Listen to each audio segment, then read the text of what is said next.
자, 하는 거 이제 멈추고 같이 한번 보도록 해보자. 이게 지금 문제가 총 6개가 있지? 6개. 6개면은 한 문제당 조금 넉넉하게 줘서 한 1분 30초에서 2분 정도로 쳤을 때 12분 정도가 원래 마지막 선이야. 원래는. 그래서 조금 더 시간을 주긴 해야 되는데 일단 오늘은 좀 수업이 늦게 시작된 관계상 10분만 일단 줘봤고 그 다음에 첫 번째 타닥부터 한번 들어가는데 들어가기에 앞서서 조금 그 서양의 이제 철학적인 어떤 그런 전통과 더불어서 또 이제 종교와 관련된 내용 그리고 그 이후에 천문학과 관련된 내용들도 한번 얘기해 볼 필요가 있을 것 같아서 잠깐만 얘기해 볼게요. 뭐 그렇게 길게 얘기하진 않을 거야. 여기서 지금 나오고 있는 얘기 중에 뭐 수학적 또 경험주의적이다 라는 그런 얘기를 하는 것도 볼 수가 있을 거고 또 종교에 관련된 얘기도 나오지, 그지? 종교에 관련되어서 그 다음에 천문학과 관련되어서는 너무 얘기가 많이 나오고 있지. 천동설이냐 지동설이냐 해가지고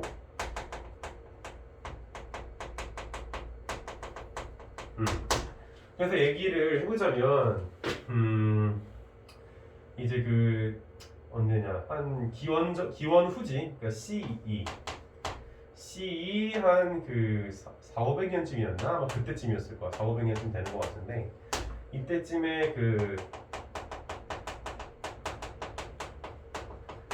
콘스탄티누스 대제라고 하는 사람이 있어서 아마 시기가 정확히 이때가 아닐 수 있을 것 같은데 그건 중요한 게 아니니까 콘스탄티누스 대제라고 하는 사람이 있었는데 이 사람은 누구냐면 로마 제국의 황제였어. 로마 제국의 황제였는데 이 사람이 이제 한 그 큰 업적이 하나 있어. 뭐냐면은 원래 이제 그 예수 그리스도가 있었던 이제 기원 전과 기원 후 사이에 이제 중간에 우리가 이제 예수 그리스도가 살았던 시기로 보는 거예요, 역사적으로. 근데 이 시기까지만 해도 그리고 그 이후부터 이 콘스탄티누스 대제가 태어날 때까지만 해도 이 기독교 있지, 뭐 가톨릭이라고 할 수 있겠지만 뭐 이걸 사실 원래는 이게 분리가 안 돼 있었지. 가톨릭이 있는데 어쨌든 뭐 중요한 거는 이 기독교라고 하죠. 기독교라고 하는 이 종교 자체가 콘스탄티누스 대제 이전에 굉장히 박해를 받았었어. 종교로서 어떤 그런 정당한 권리를 누리지 못했던 것이지. 끊임없이 박해를 당해. 이유가 있는데 이제 기독교에서 얘기하는 게 뭐냐면 평등 사상이거든. 평등 사상. 모든 사람은 하나님 앞에서 다 똑같다는 얘기야. 근데 이런 얘기들을 콘스탄티누스 대제 이전의 황제들이 듣기에는 어때? 굉장히 거슬리던 소리였을 거 아니야. 모든 사람은 다 똑같다는 얘기지. 아주 단순한 이유긴 하지만 그것 때문에 이제 박해를 많이 받지 기독교가, 그지? 순교를 많이 해. 그래서 실제로. 그래서 지금 로마에 가면 카타콤 막 이런 것도 있고 막 그런 거지. 카타콤이라고 해서 이제 지하 교회 이런 것들이야. 근데 어쨌든 굉장히 이렇게 어두운 기독교의 시기가 언제 끝나게 되냐면 바로 이 콘스탄티누스 대제 때 끝나. 콘스탄티누스 대제가 이제 전쟁을 앞두고 있었는데 거기에서 이제 꿈속에서 천사가 나타나서 당신의 국기에다가 이러한 문양을 이제 붙이게 되면은 승리를 하게 될 거다 해가지고 이제 콘스탄티누스 대제가 기독교를 국가의 국교라고 해야지, 국교로 공인을 하게 되는 것이지. 그때부터 어떻게 되는 거야? 이제 그 유럽 세계에서 기독교 세력이 굉장히 팽창을 하기 시작해. 알겠어? 그래서 이 기독교 세력이 팽창을 해서 중세 시대 때 유럽에서 누구의 권위가 제일 셌었어? 누구의 권위? 바로 교황이지, 교황. 교황이야, 교황. 근데 교황의 권위가 굉장히 높았단 말이야. 왜냐하면 기독교가 엄청난 권위를 이제 얻게 된 거거든, 권력을. 네. 그럼으로써 이제 기독교라고 하는 이 종교가 정치적으로 영향을 미치는 그 영향력은 막대했어. 상당히 심각했지, 어떻게 보면. 문제도 많았고. 근데 옛날에 막 면죄부라고 하는 걸 막 발행을 해가지고 그 마틴 루터래. 그 루터로부터 이제 종교 개혁이라고 하는 거, 칼빈 그 이후에 나오게 되는 거, 여러 사람들에 의해서 이제 개혁의 대상이 되기도 하고 그랬었는데, 근데 어쨌든 중요한 건 이렇게 권위가 높아진 교회가 내세우는 주장 중에 하나가 뭐였냐면 바로 우리가 살고 있는 이 지구가 뭐다? 우주의 중심이다라는 세상을 내세우기 시작하는 것이지, 그렇지? 왜 근데 그 사람들한테 우주의 중심이 이 지구여야 된다라는 세상이 필요했을까? 이 성서를 보면은 창세기에 뭐라고 나오냐면 인간을 하나님이 만드실 때 어떻게 만든다고 하냐면 자신의 형상을 닮은 모습으로 만든다 이렇게 얘기를 해, 창세기에서. 그래서 이제 인간이 하나님께서 만드신 최고의 피조물이다 라는 생각으로 지구가 온 우주의 중심이다라는 생각을 가지게 되는 거야. 이해돼 무슨 얘기인지? 이러한 어떤 그런 종교사적인 철학사적인 배경이 있다라는 걸 꼭 인지를 해줘야 돼. 이런 글을 읽을 때는. 그래서 그 당시에 이제 이제 기원 후 1000년 이후지. 기원 후 1000년 이후에 이러한 어떤 그런 지구가 중심이라고 하는 천동설에 대해서 반박을 하는 그런 학자들이 나타나기 시작하는 거지. 그 사람들이 누구야? 여기에 지금 나오고 있는 코페르니쿠스. 또 누가 있어? 마지막에 법정을 빠져나오면서 그럼에도 불구하고 지구는 돌다라고 종을 죽여버렸던 사람. 아주 유명한 사람이 누구야? 갈릴레오 갈릴레이인데 들어봤어? 갈릴레오 갈릴레이. 이런 사람들이 바로 누구야? 지동설을 주장했던 사람들이지. 지동설 뭐야? 지구가 움직인다라는 거. 그럼 뭐가 중심이다? 태양의 중심이다. 이렇게 얘기를 하는 사람들이 지동설이라는 거야. 그러면 이런 식으로 얘기하는 사람들에 대해서 교회 입장에서는 달갑겠어? 아니면 굉장히 짜증나겠어? 엄청 싫겠지. 싫은 정도가 아니라 죽여버리려고 그래 이것 때문에. 그래서 갈릴레오 갈릴레이가 죽기 싫으니까 법정에서 지동설이 맞아요 라고 하고 나왔어. 그러면서 그게 내가 모습이 너무 비겁하니까 혼자 죽여버렸다라는 거지. 그럼에도 불구하고 지구는 돈다 이런 식으로. 그래서 이러한 어떤 그런 철학사적인 배경과 종교적인 배경과 천문학적인 어떤 그런 배경이 아주 간단하게 있다는 것 정도 꼭 알고 있으면 좋겠다라는 거야. 알겠지? 그리고 한 가지 더. 철학과 관련된 얘기를 좀 더 할 필요가 있겠지. 수학적, 경험적, 과학적이다라는 이런 얘기가 나오는데 좀 어려운 얘기일 수도 있겠지만 그럼에도 불구하고 아주 짧게만 얘기를 해주자면 철학사에서 플라톤 이후로 두 가지로 이제 철학사의 그 길이 나뉘게 되는데 첫 번째가 형이상학이고 그 다음에 두 번째가 형이하학이야. 알겠지? 그러니까 이 플라톤에 의해서 그런 이분법적인 구도가 나왔고 그 다음에 이분법적인 구도가 누구에 의해서 심화되게 되냐면 데카르트에 의해서 더 이원화되기 시작하는데 이분법의 창시자기도 해. 어떻게 보면 더 이론화시킨 사람이지. 근데 이 플라톤이 형이상학을 나누는 관점이 뭐 때문에 이 형이상학을 얘기하게 되는 거냐면 너무 복잡하니까 간단하게만 얘기할게. 철학자들의 권위를 높이기 위해서였어. 쉽게 말해서. 그러니까 철학자들이 정치를 해야 된다 이거지. 왜냐면 자기의 소크라테스 스승이 무지몽매한 그리스 아테네 민중에 의해서 사형을 당했으니까. 알겠지? 그래서 이 사람은 철학자가 짱이야 해가지고 형이상학이라는 걸 내세워서 이상주의적인 입장, 그치? 이상주의적이고 합리주의라고 할 수는 없겠지만 어쨌든 이성주의적인 어떤 그런 입장을 많이 내세우게 되는 거야. 그럼 형이라면 뭘까? 철학자 이외에 되게 쉽게 이해시켜줄까? 정치인들이 뭐라 그래? 일반 서민들을 갖다가 정치인들이 다 그런 건 아니지만 정말 못된 정치인들이 일반 서민들을 갖다 개돼지라고 그러지. 근데 실제로 플라톤이 이런 생각 가지고 있었던 사람이야. 무지몽매한 민중 개돼지 같다는 그런 생각 가지고 있었던 사람이라고. 그래서 형이학은 이런 애들이 하는 굉장히 경험주의적인 학문이다. 그러니까 뭔가 이렇게 조금 더 현실을 관찰하고 좀 더 현실을 더 직면하려고 하는 거. 근데 현실하고 동떨어져 있는 이상주의적인 입장을 내세운 게 바로 형이상학이다 이런 얘기인 거지. 이해돼? 그래서 여기서 얘기하는 수학적, 경험적, 과학적이다가 얘기하는 건 형이상학이야, 형이하학이야? 당연히 형이하학이 되겠지. 그치? 경험주의적인 입장이니까. 그래서 이런 게 바로 이런 전통이 누구한테까지 이어지고 있다고? 아리스토텔레스한테도 이어지고 있다는 거야. 이해됐어? 그러한 맥락에서 이 글을 읽어주지 않으면 사실 온전한 독해를 해내기가 어렵다라는 것이지. 그래서 수능 글은 일면 이렇게 배경 지식이 있으면은 굉장히 이제 용이한 부분이 굉장히 많다라는 걸 알 수가 있어. 알겠지? 자 이제 본격적으로 들어가 보자. 이 질문을. 워낙 중요한 얘기라 한번 해봤고. 선생님, 저 아빠한테 전화 받고 올까요? 좀 촬영이 있네. 좀 이따 가요.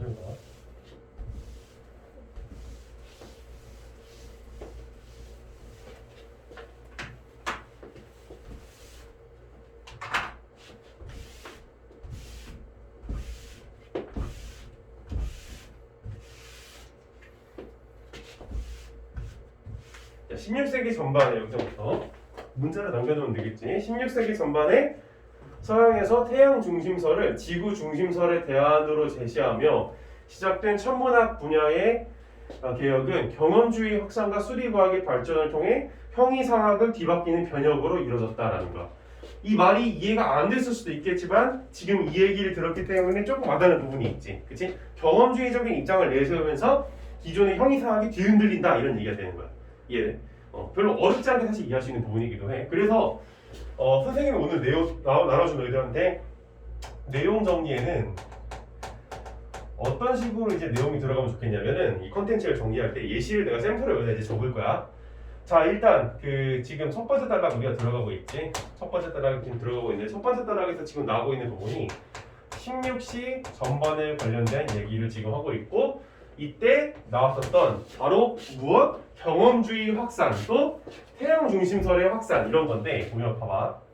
형이상학을 여기다가 이렇게 써놓고 형이상학 그 다음에 경험주의적인 입장을 여기다가 이렇게 써놓고 그리고 태양 중심설은 이제 질문이야. 태양 중심설은 형이상학 쪽일까 경험주의 쪽일까? 당연히 경험주의 쪽이야, 알겠지?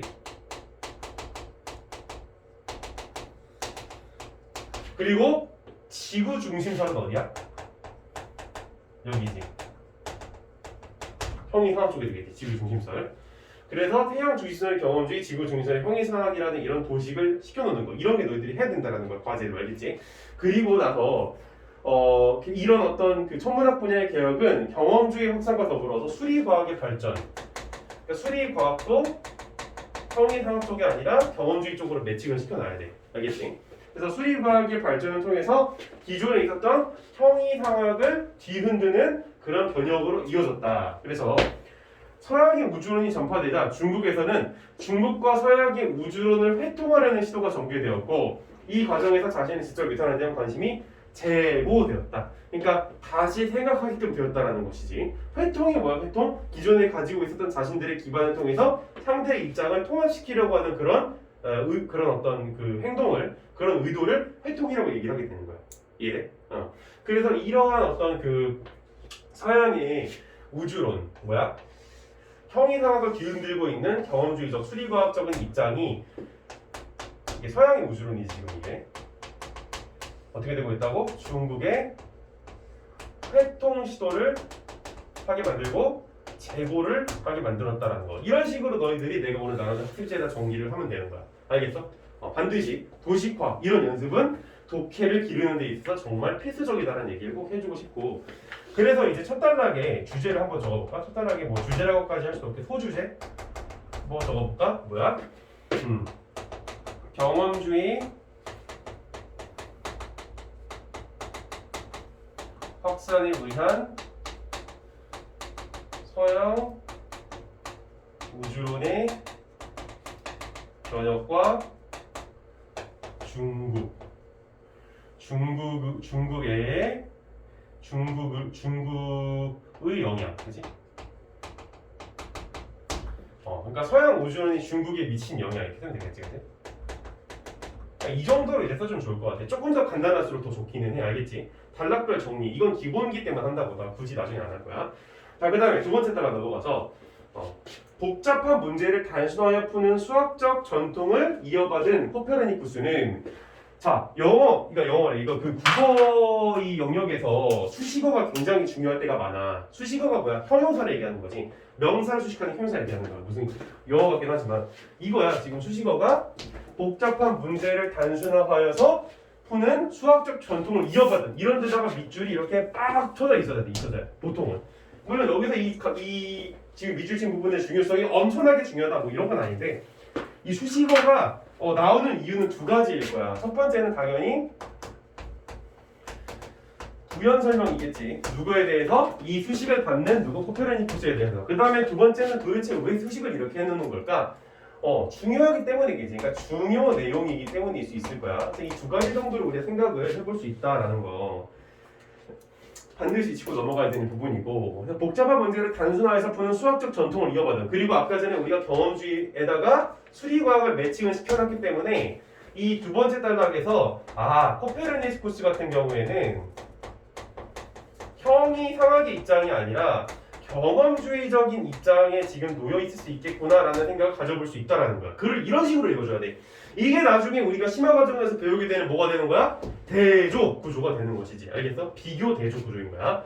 자, 그 다음에 계속 넘어가서 그래서 코페르니쿠스는 천체의 운행을 단순하게 기술화 방법을 찾고자 하였고 그것이 일으킬 형이상학적 문제는 별 관심이 없었다. 아까 뭐라 그랬어? 첫 번째 단락에서 이러한 경험주의적인 발전으로 말미암아서 형이상학의 변혁이 이루어졌다는 얘기를 했었는데 코페르니쿠스 같은 경우에는 이 부분이 여기에 미칠 영향에 대해서 별 생각이 없었다라는 거야.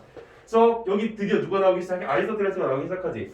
아리스토텔레스는 플라톤의 제자지. 고대 아리스토텔레스와 프톨레마이오스는 우주의 중심에 고정되어 움직이지 않는 지구의 주위를 달, 태양, 다른 행성들의 천구들과 항성들이 붙어있는 항성 천구가 회전한다는 지구 중심선을 내세웠다.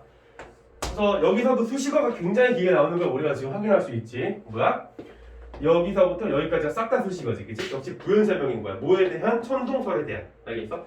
그래서 이제 두 번째 단락에서 아리스토텔레스와 프톨레마이오스에 대한 얘기가 나왔고, 근데 여기 뭐라고 나와? 대놓고 그와 달리라는 표시가 나오고 있지. 이게 뭐인 거야?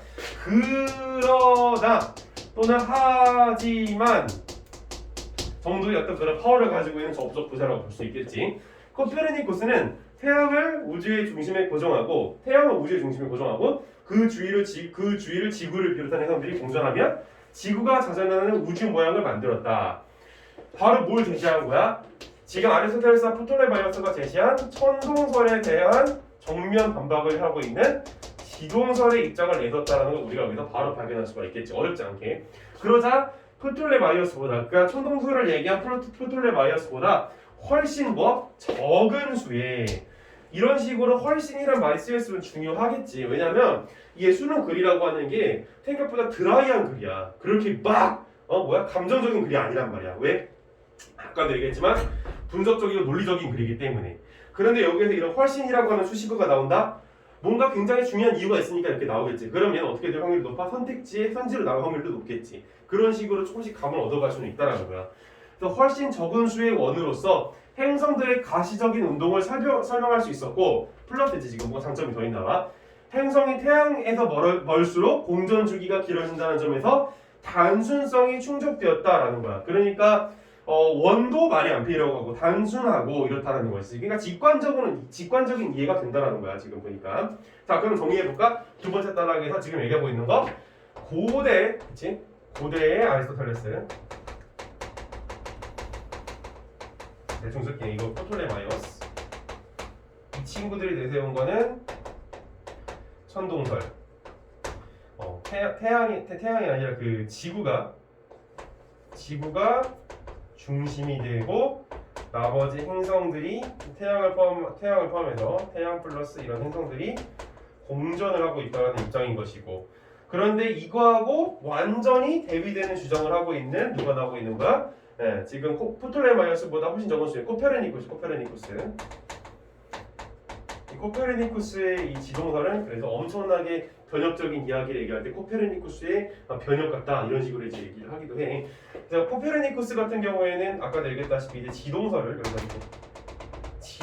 얘기를 하는데 지동설 같은 경우에는 누가 중심? 태양이 중심이고, 그 태양을 뭐 우리가 흔히 알고 있듯이 다른 행성들이 공전한다라는 내용인 거지. 그래서 이건 뭐 누구든지 사실 알고 있는 내용이긴 하지만 우리가 연습할 때는 철저하게 하나하나 뜯어보는 그런 겸손함이 중요하거든. 그래서 이렇게 대조를 시켜놓고, 여기 근데 이제 뭐라고 나오기 시작해서 부사로 그러나라고 나와 있지. 그러나 아리스토텔레스의 형이상학을 고수하는 형이상학을 고수하는 지금 형용사가 또 나오고 있지. 굉장히 수식어가 많이 나왔다는 걸 볼 수 있어. 이 사람의 글 쓰는 어떤 특징도 보여지지. 한편으로는 다수 지식인의 종교 지도자들은 그러니까 이 다수 지식인의 종교자들은 바로 이 아리스토텔레스와 프톨레마이오스의 편에 서 있었구나라는 것을 우리가 볼 수 있다는 거, 알겠어? 그래서 아리스토텔레스와 프톨레마이오스 같은 경우에는 형이상학인 것이고, 이 형이상학을 따르는 것은 누구냐? 바로 종교 지도자들이구나라는 것을 이제 알 수가 있다라는 것이지. 그래서 그의 이론을 받아들이지 하지 않았다. 왜 안 받으려고 그랬어? 그것은 지상계와 천상계를 대립시키는 아리스토텔레스의 이분법적 구도를 무너뜨리고, 그러니까 바로 이 친구가 기존에 가지고 있었던 형이상학의 이분법적 구도를 공격을 하고 있다고 보는 거지. 알겠지? 그러니까 좋지 않다라고 보는 거야. 신의 형상을 지닌 인간은 한갓 행성의 거주자로 전락시키는 것을 여겼기 때문이다 라고 이렇게 얘기하고 있지. 자, 그래서 여기에서 지금 얘기하고자 하는 거, 이 종교 지도자들은 야, 지동설 그 말도 안 되는 소리를 하냐, 너희들이 이렇게 이분법을 답하게 하기 시작하면 신의 형상을 지니고 있는 그 인간을 그냥 한간 행성의 거주자, 그러니까 얘네들의 레벨을 이렇게 낮추는 짓을 하고 있는 거 아니냐라고 이렇게 얘기를 하는 것이지. 알겠어? 이렇게 되면은 문제가 뭐야? 그러니까 지동설의 말처럼 인간의 이런 그런 입장이 격하면 뭐가 문제가 되는 거야? 아까도 말했지만 성경의 창세기가 그 하나님의 형상을 닮아서 인간을 만들었다고 얘기했었지. 그럼 하나님의 권위가 부정이 되는 것이고, 하나님의 권위가 부정까지는 아니고 하나님의 권위가 실추되게 되면은 또 누구의 권위가 실추되게 되는 거야? 바로 종교 지도자들의 권위가 실추되게 되는 것이지. 그럼 문제가 뭐야? 자신의 권위가 실추됨으로써 기존에 가지고 있었던 기득권을 누릴 수가 없겠지. 이런 어떤 그런 실제적인 문제가 천문학하고 굉장히 연관이 많았다라는 걸 꼭 기억을 해야 된다는 거야. 알겠지? 아주 간단한 내용일 수 있지만 좀 자세하게 한번 설명을 해보고 있어 지금. 자, 그 다음에 이제 넘어가자. 여기 지금 선생님이 도식화 시켜놓은 것들은 잘 적어놔. 뭐 너희들 숙제할 때. 왜냐면 내가 지금 샘플을 적어주는 거잖아. 원래 이거 너희들이 한 다음에 이제 같이 해보는 거거든. 근데 지금 내가 샘플을 적어놓은 거야. 한번 공부할 때 참고하라고. 여기는 그냥 냅둘게 지금. 여기다 쓰면 되니까 그냥 지우고.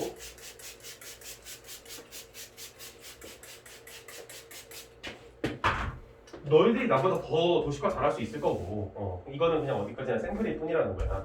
그래서 더 열심히 한번 도식화를 시켜봐서 독해력을 향상시키길 바란다.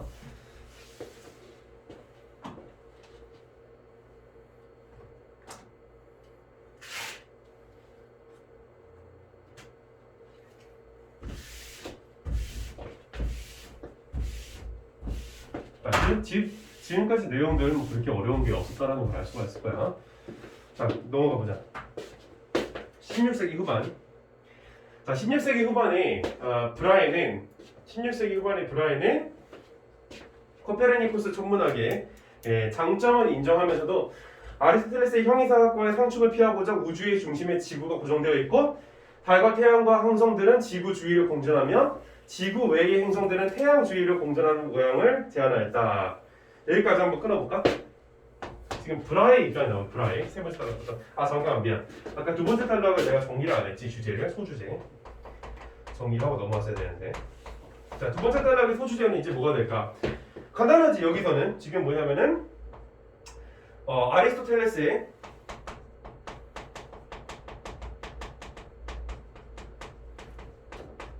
형이상학과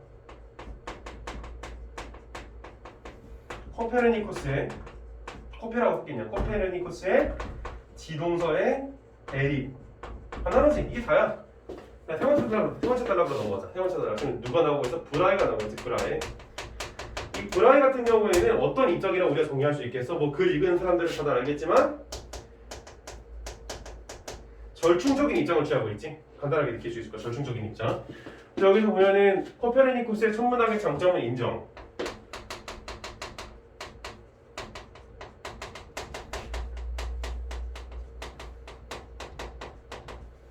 코페르니쿠스의 장점은 뭐였어? 아까 나왔었지. 뭐야? 훨씬 적은 수의 원을 이용할 수 있고 단순성이 충족된다라는 게 바로 코페르니쿠스의 장점이었을 거야. 그래서 이거를 이용을 하긴 하는데 다만 반드시 이것도 이용을 해야지. 뭐야? 아리스토텔레스의 형이상학도 놓치고 싶지 않다. 그 당시에 이제 종교적인 어떤 그런 권위자들에 의해서 비판을 받는 게 두려웠나 보지. 그래서 이 사람이 제시하고 있는 우주관은 굉장히 제일 재미있는 우주관을 제시하고 있지. 일단 지구가 중심이야. 여전히 지구가 중심인데 그 주변을 누가 돌고 있어? 태양과 달이 이제 돌고 있는 것이지. 그리고 태양 주위를 누가 돌고 있는 거야? 또 다른 행성들이 돌고 있는 이런 특이한 모양을 만들어내. 만약 이렇게 됐다면은 우주가 난리가 났겠지. 자, 어쨌든 브라의 입장은 그렇고 그 다음에 누가 나와? 그러나 굉장히 중요한 표시지. 우리가 그걸 읽으면서. 그러나 케플러는 우주의 수적 질서를 신봉하는 형이상학인 신플라톤주의에 매료되었기 때문에 뭐라고?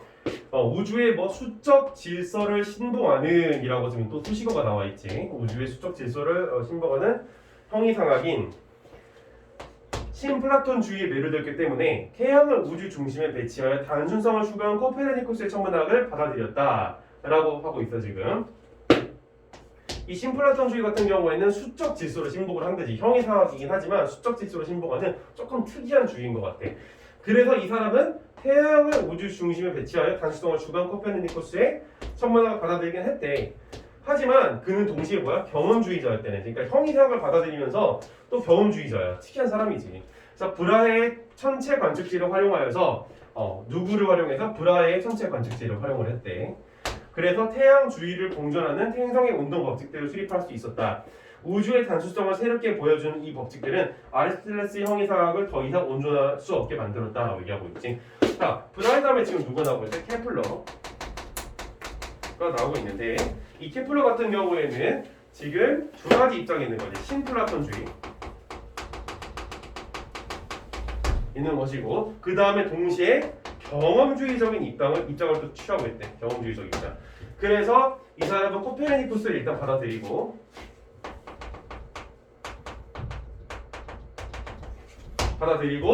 그 다음에 브라의 천체 관측지를 활용하고. 근데 여기서 내가 추가적으로 첨언을 하자면 경험주의적인 입장이라고 하는 것은 뭐를 중요시 여겨? 관찰을 중요시 여기는 입장인 거야. 그렇기 때문에 브라의 관측지를 가져올 수밖에 없었다 이런 얘기인 거지. 자연스럽게 좀 받아들여지면 좋겠고 이런 부분이. 그래서 태양 주위를 공전하는 행성의 운동 법칙들을 수립할 수 있었다라고 하는 거. 그래서 이러한 케플러를 말미암아서 아리스토텔레스의 형이상학이 어떻게 되는 거야? 흔들리게 되는 것이지. 그래서 아까 첫 번째 단락에서 뭐야? 기존의 경험주의적, 과학주의적인 입장 때문에 형이상학의 변혁이 이루어진다는 얘기를 다시 한번 또 되풀이해주고 있다는 걸 볼 수가 있다. 사실 이 구조는 나중에 배우겠지만 반복 구조야. 그래서 여기서는 소주제를 우리가 뽑아낼 수가 있겠지. 소주제는 뭐야? 간단하지. 브라해와 케플러의 우주론 그리고 형이상학의 위기 이런 식으로 정리를 해볼 수가 있겠지. 알겠지? 최소한 무슨 내용이었는지는 좀 기억하면서 넘어간다. 자, 됐고 그 다음에 A 부분 사실 이 당시 그러니까 2년 전이지. 2년 전 수능에서 바로 이 A 파트 부분 때문에 이 수능의 난이도가 격상이 되어버린 그런 아주 웃지 못할 일이 발생을 했었지. 같이 한번 봐보자. 이게 무슨 내용을 담고 있는지. 사실 그림으로 내가 표현해주면 정말 쉽게 풀리는데 예전에 이거 해설해줄 때 너희들 선배들 해설해줄 때 이거 해설 한번 해보자 다른 선생님들이 강의하는 거 많이 봤었는데 좀 되게 특이하게 푸시는 경우가 많더라고. 생각보다 이게 그렇게 어려운 내용이 아닌데도 불구하고 선생님 같은 경우에는 이걸 어떻게 풀었는지를 그림을 그려서 한번 좀 이따가 보여줄게. 그러니까 지금 보면은 선생님은 어떻게 할 거냐면 A를 읽고 나서 바로 뒤에 있는 보기 문제를 풀어버릴 거야. 일단 A를 먼저 읽어봐야 되겠지.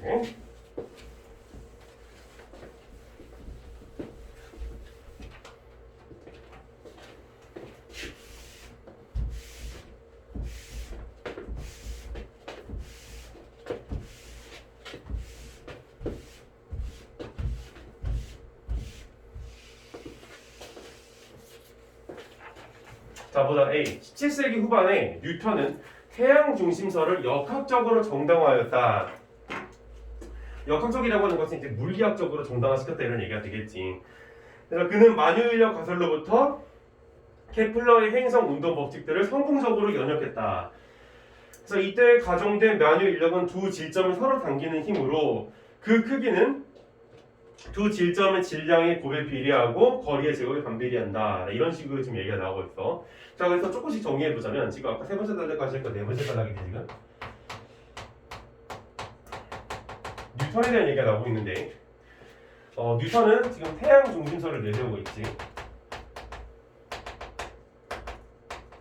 태양 중심설을 내세우고 있고 그래서 이 사람은 만유인력이라고 하는 그런 가설을 내세움으로써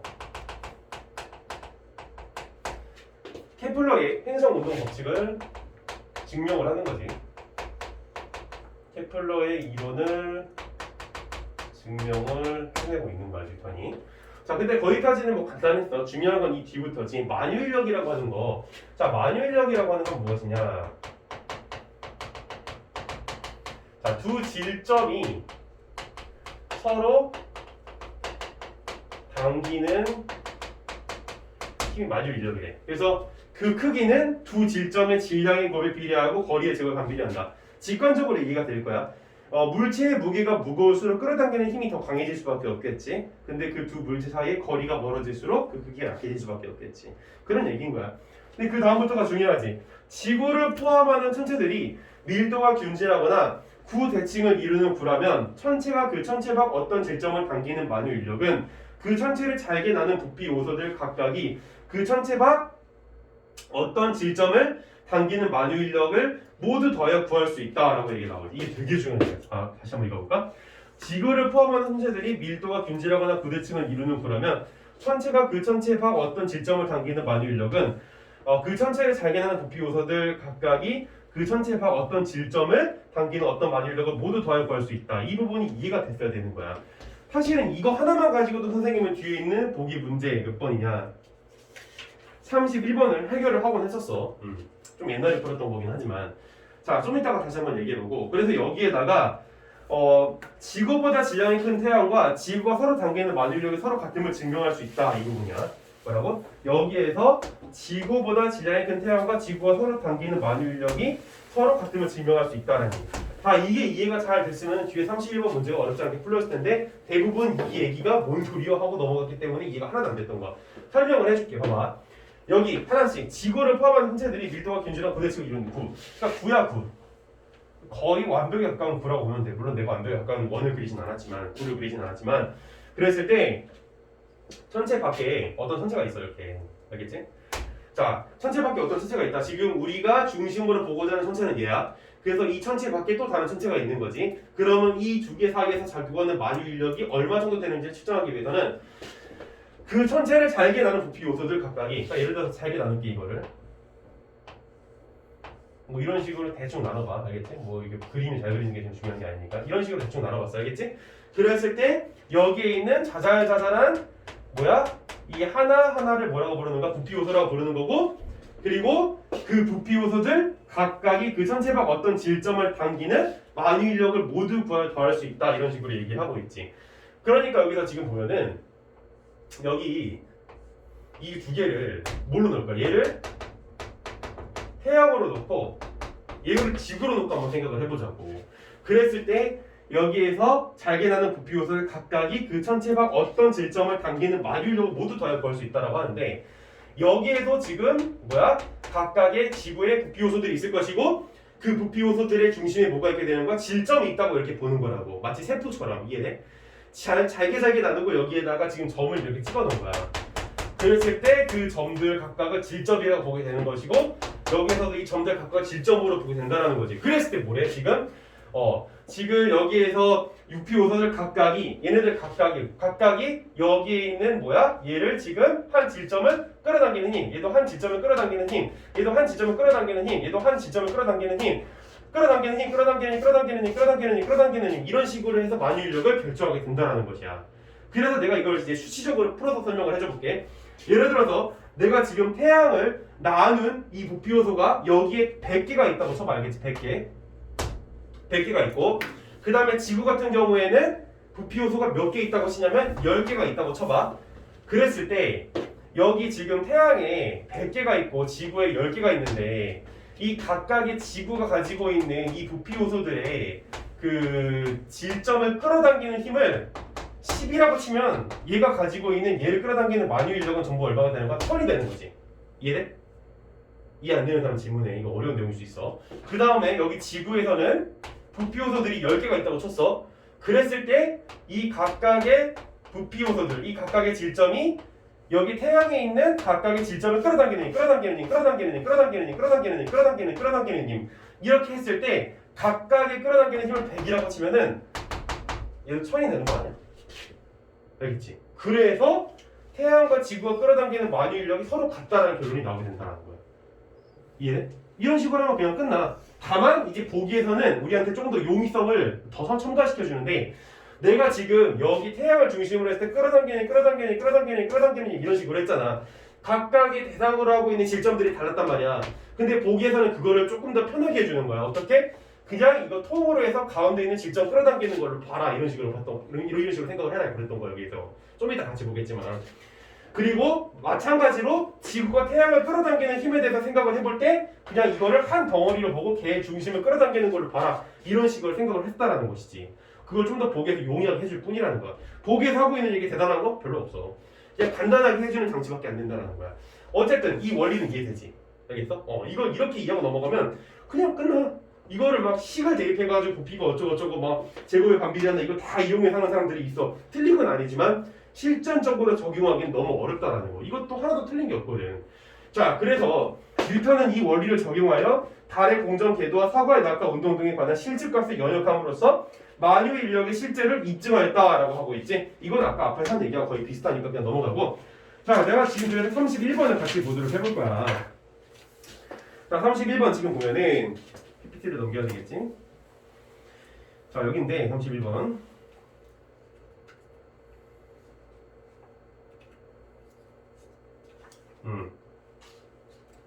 자, 보기에서 구는 무한히 작은 부피 요소들로 이루어져 있고 그 부피 요소들이 빈틈없이 한 점으로 배열되어 구껍질을 이루고 그런 구껍질들이 구의 중심 O 주위의 반지름을 달리하여 양파처럼 겹겹이 쌓여 구를 이룬다.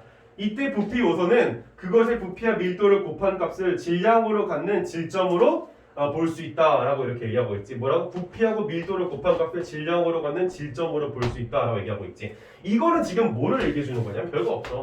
그냥 부피 요소하고 질점하고 똑같은 거로 봐라 이런 얘기인 거야. 그러니까 아까 여기에 선생님이 태양이 지구를 끌어당길 때 지구가 태양을 끌어당길 때 이 질점을 끌어당기는 힘, 이 질점을 끌어당기는 힘이라고 하는 얘기를 뭘로 바꿔서 생각해 볼 수가 있어? 이 부피 요소를 끌어당기는 힘, 이 부피 요소를 끌어당기는 힘으로 치환해서 읽어도 상관은 없다 이런 얘기인 거야. 알겠어? 조금 더 힘을 내봐 얘들아. 자, 그 다음에 이제 넘어가서 1번 같은 밀도의 부피 요소들이 하나의 구껍질을 구성하면 이 부피 요소들이 구 외부의 질점 P를 당기는 만유 인력들의 총합은 그 구껍질과 동일한 질량을 갖는 질점이 그 껍질의 중심 모에서 P를 당기는 만유 인력과 같다라고 그러는데 1번은 그럼 이제 뭘 얘기해주고 싶은 거냐면 아까 여기서 많은 질점들을 끌어당기는 힘을 다 이렇게 계산했어야 되는 거잖아. 그치? 그러니까 얘가 다시 그려보자면 태양이 이렇게 있고 태양에 100개 정도의 부피 요소가 예를 들어 있다고 쳤을 때 이 각각의 부피 요소 질점들에 대해서 지금 지구를 끌어당기는 힘을 계산을 할 때 이 질점, 이 질점, 이 질점, 이 질점, 이 질점, 이 질점, 이 질점 이렇게 다양하게 설정을 해줘야 되지. 왜 이렇게 할 필요가 있다는 거 없다는 거야? 1번은 지금 없다고 보는 거야. 왜? 그냥 중심 O에서 P를 당기는 만유력과 같다라고 얘기를 하고 있으니까 지금 하나의 천체를 여기다 놓고 그냥 중심의 질점 큰 질점 하나만 설정해 놓으면 얘가 뭐랑 똑같다라는 거야? 나머지 애들 다 더한 거와 똑같다 이런 얘기가 되는 거야. 그래서 이제는 어떻게 하면 돼? 끌어당긴다 그랬어. 그냥 얘에 대해서만 이렇게 쫙 해주면 끝나는 거야. 알겠지? 그래서 훨씬 더 쉽게 문제를 풀 수가 있다는 거지. 자, 2번 1에서의 구껍질들이 구를 구성할 때 그 동심의 구껍질들이 P를 당기는 만유 인력들의 총합은 그 구와 동일한 질량을 갖는 질점이 그 구의 중심 O에서 P를 당기는 만유 인력과 똑같다라고 이런 식으로 지금 얘기를 하고 있지. 여기 이 1번하고 2번은 거의 똑같은 얘기를 하고 있는 건데 다만 무슨 차이가 있냐면 1번은 구 껍질에 대해서만 얘기를 하고 있는 거고 2번 같은 경우에는 그냥 구의 그 자체적으로만 얘기를 하고 있는 거야. 결국 똑같은 얘기를 하는 거야. 무슨 얘기를 하는 거냐면 그냥 이거 한 덩어리로 봐라 이렇게 하는 얘기를 하는 거야. 1, 2번이. 알겠지? 굉장히 쉬운 얘기야 이게. 그래서 1, 2번이 그냥 이거 한 덩어리를 끌어당기는 걸 봐라 이런 식으로 지금 우리한테 가르치고 있는 거라고. 그래서 1, 2에 의하면 밀도가 균질하거나 구 대칭인 구를 구성하는 부피 요소들이 P를 당기는 만유 인력들의 총합은 그 구와 동일한 질량을 갖는 질점이 그 구의 중심 모에서 P를 당기는 만유 인력과 같다고 이렇게 얘기하고 있는데 뭐냐면 그냥 얘가 얘를 끌어당기는 만유 인력과 또 얘가 얘네들을 끌어당기는 만유 인력은 동일하다 이 얘기하는 거야. 다른 차이가 없다라는 거야. 그래서 그냥 이 그림만 이해가 됐으면 사실상 이 문제는 다 풀리는 거나 마찬가지다라는 거야. 한 가지 추가된 건 뭐라고? 이거를 개별적으로 볼 게 아니라 이거를 한 덩어리로 보는 것으로서 이해를 하라는 부분이 1, 2번에서 얘기했던 거야. 알겠지? 자, 그럼 1, 2, 3, 4, 5 한번 풀어보도록 해보자.